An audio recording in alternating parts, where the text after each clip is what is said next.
तो दोस्तों एक बार फिर से हम आपके लिए लेकर आए हैं फैक्ट्रियों में भोजन को तैयार करने वाली मशीनों की जानकारी लेकर, जो वाकई में आपका काफी ज्ञान बढ़ाने वाली हैं। तो इस वीडियो को शुरू से लेकर अंत तक पूरा जरूर देखिएगा ताकि आप कोई भी महत्वपूर्ण जानकारी मिस ना कर दें। अक्सर कई फैक्ट्रियों, बेकरी इत्यादि में खाद्य पदार्थों को बनाने की विधि में अंडों की आवश्यकता पड़ती है, मगर अंडों को कारीगरों के द्वारा तोड़ना काफ़ी अधिक समय ले लेता है। तो ऐसे में समय की बचत के लिए इस खास मशीन को इस्तेमाल में लाया जाता है।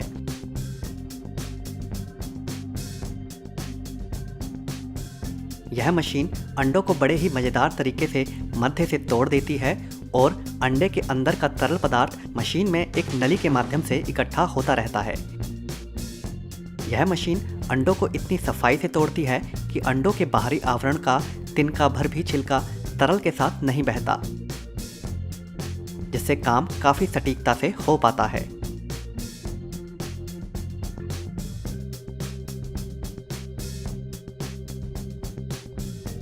साथ ही साथ यह मशीन पीले यॉक को तरल पदार्थ से अलग रखती है, जिससे आवश्यकता अनुसार यॉक को अलग इस्तेमाल किया जा सकता है।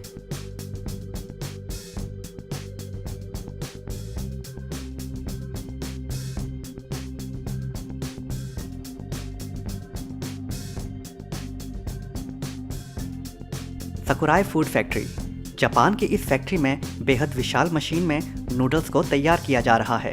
एक विशाल कंटेनर में आटे को डाला जाता है, जहां लगी मशीन उसे अच्छे से गूंद देती है नूडल्स तैयार करने के लिए।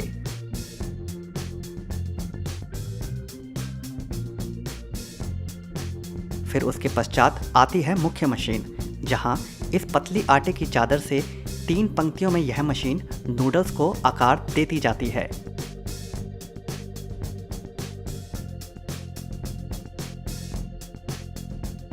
फिर आगे इन्हें एक और मशीन, जो कि निर्धारित की गई मात्रा में इन नूडल्स को एक निश्चित लंबाई में काटती जाती है, जिन्हें नीचे छोटे छोटे कटोरी नुमा सांचों में एकत्रित किया जाता रहता है।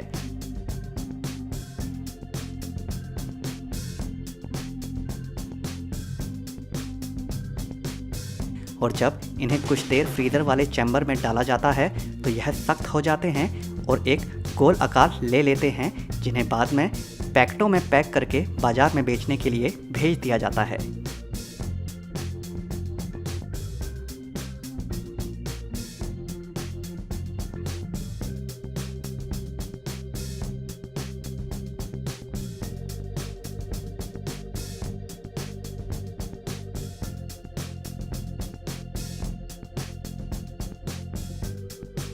रोंडो।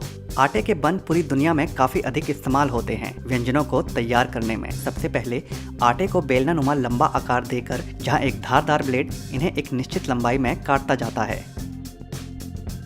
उसके पश्चात यह आधुनिक रोबोट इन छोटे कटे आटे के टुकड़ों के ऊपर कुछ यूं काम करता है कि बेलते हुए इन टुकड़ों को महज कुछ ही सेकंडों में बन का आकार दे देता है, जिसके पश्चात जब इन बन को ओवन में डाला जाता है तो बड़े ही सटीक आकार के बन तैयार हो जाते हैं। यह रोबोटिक मशीन सिर्फ एक प्रकार के ही आटे के बन नहीं तैयार करती, बल्कि तिल वाले बन से लेकर मल्टीग्रेन बन तक तैयार किए जाते हैं इस मशीन के माध्यम से।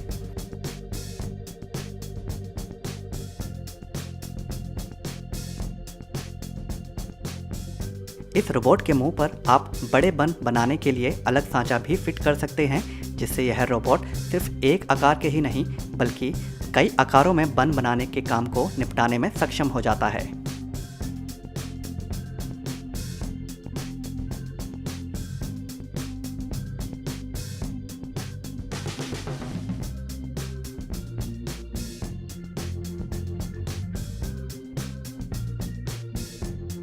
UCM ultrasonics. अक्सर कई बड़ी बेकरियों में केक इत्यादि को एक सटीक आकार में स्लाइस में काटने की आवश्यकता पड़ती है, तो उसी काम को बड़ी ही सटीकता से करने का काम करती है यह मशीन। केक इत्यादि को काटने का यह काम कारीगर के द्वारा चाकू से भी किया जा सकता है, मगर मशीन की तुलना में हाथों से काटने में कभी कभार स्लाइस छोटे बड़े कटने का डर रहता है, और अगर स्लाइस हल्का सा भी टूट जाए तो उसे बाजार में बेचना थोड़ा मुश्किल हो जाता है।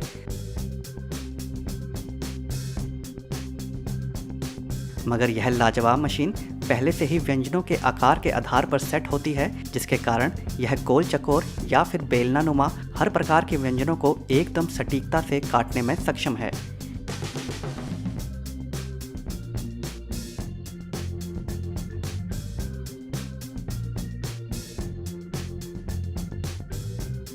इस मशीन का फ़ायदा यह भी है कि यह पूरा दिन बिना रुके काम करने में सक्षम है, और वो भी पूरी सटीकता के साथ।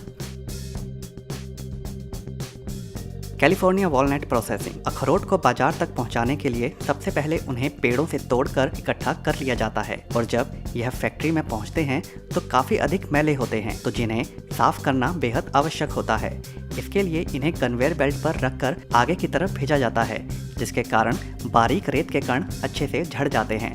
उसके पश्चात पानी के स्प्रे के द्वारा इन पर बची खुची मिट्टी को भी अच्छे से साफ कर लिया जाता है, और फिर अच्छे से साफ एवं साबुत अखरोट को छांटकर अलग कन्वेयर बेल्ट पर भेज दिया जाता है, जिसके पश्चात इन्हें बोरियों में भरकर बेचने के लिए भेज दिया जाता है।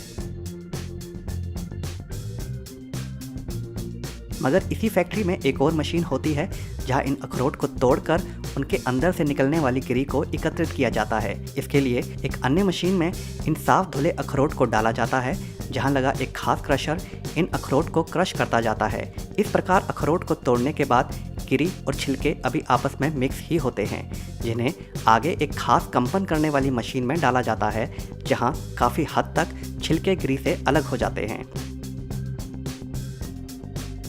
जो कि पर्याप्त होता है कारीगरों के लिए गिरी को छांटने के लिए। और अंत में साफ गिरी को कारीगरों के द्वारा एकत्रित करके पैकेटों में भरकर बाजार में बेचने के लिए भेज दिया जाता है। स्वीर।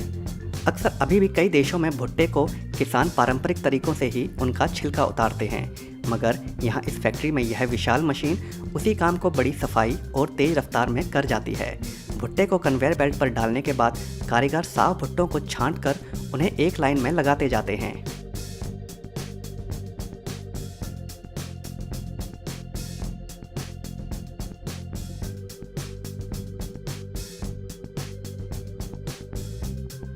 उसके पश्चात यह भुट्टे पहुंचते हैं मुख्य मशीन के पास, जहां इन भुट्टों को जैसे ही मशीन में डाला जाता है तो इस मशीन की खास कार्यशैली के कारण भुट्टों के ऊपर चढ़ा छिलका बड़े ही मज़ेदार तरीके से अलग होता जाता है। उसके बाद जब यह भुट्टे साफ हो जाते हैं तो आगे कारीगर इन्हें करेट में पैक करके बाजार में बेचने के लिए भेज देते हैं। यह खास मशीन इसी एक छिलके उतारने के काम को करके किसानों का काफ़ी समय और परिश्रम बचाती है। इपेका मास्टर स्लाइसर।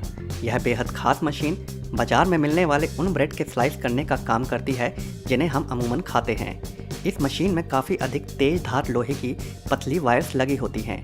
जैसे ही ब्रेड के पूरे साबुत टुकड़े को इस मशीन के मुहाने में डाला जाता है तो इस मशीन के दूसरी तरफ से ब्रेड का यह साबुत टुकड़ा एक बराबर स्लाइस में निकल कर आता है, जिसे मशीन के ठीक पीछे खड़े कारीगर जांच करने के बाद आगे भेज देते हैं पैक होने के लिए।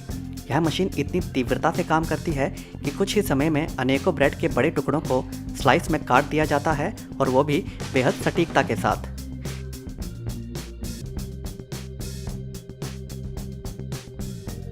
यह मशीन सिर्फ चकोर और एक ही प्रकार के ब्रेड के स्लाइस नहीं काटती, बल्कि हर प्रकार के आकार और कठोर ब्रेड के स्लाइस काटने में भी सक्षम है।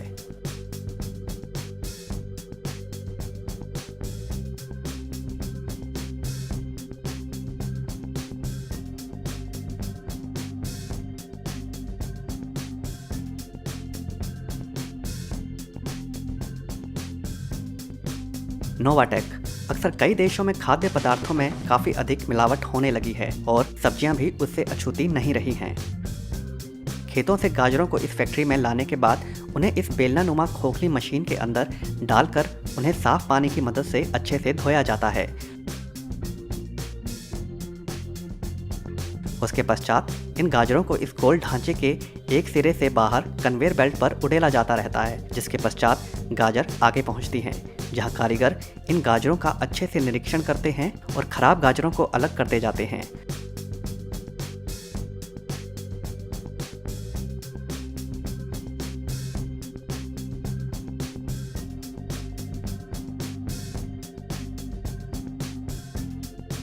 और अंत में इन गाजरों को एक बार फिर से साफ पानी से धोया जाता है और जब अंत में यह गाजर बिल्कुल साफ हो जाती हैं तो इन्हें पैक करके बाजार में बेचने के लिए भेज दिया जाता है। अगर आप ये वीडियो YouTube पर देख रहे हैं तो हमारे चैनल को सब्सक्राइब करें और बेल आइकन को दबाना ना भूलें। अगर आप Facebook पर ये वीडियो देख रहे हैं तो हमारे पेज को लाइक करें।